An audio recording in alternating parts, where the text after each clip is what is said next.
natin.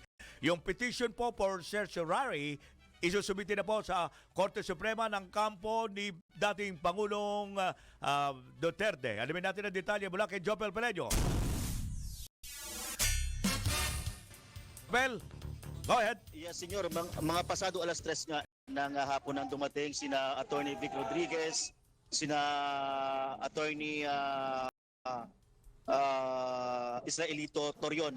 At dala nila yung petition for certiorari na yung mga petition na yon, yung mga dokumentong yon ay pinadala nila doon sa loob ng Villamor Air Base kung saan naroon si FPRRD, si dating Pangulong Rodrigo Duterte, para papirmahan sa kanya yung mga dokumento ng petition for certiorari na kanilang isusumite sa Supreme Court. At sa mga oras na ito ay ongoing na yung patungo na, on the way na sina Attorney Torion at Attorney Vic Rodriguez sa Supreme Court.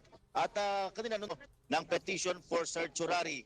At after na mapirmahan ni FPRRD nung dinala na dito sa entrada, ang dokumento ay kinumpirma ni na Attorney Rodriguez at Attorney Torion yung mga dokumento kung talagang pirma ni FPRRD.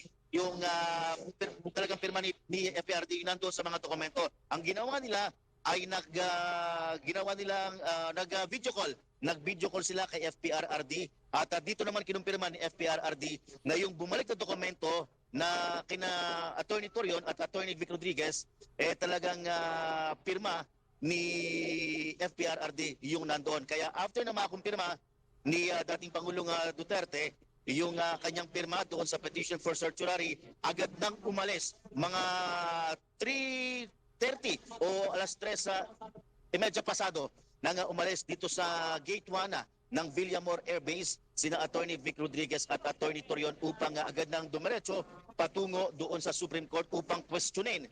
Ang layon ng petition for certiorari ay questionin itong legalidad ng ginawang pag-aresto kay FPRRD na ang arrest warrant ay mula nga sa ICC. So yun ang kino-question ngayon ng kampo ni FPRRD hinggil nga sa kino-question itong legalidad ng pag-aresto sa dating Pangulo.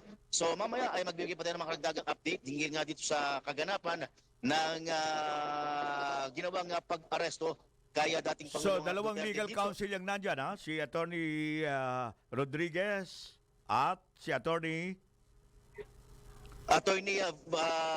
Israelito Torion senyor. Ano, Torion? Torion.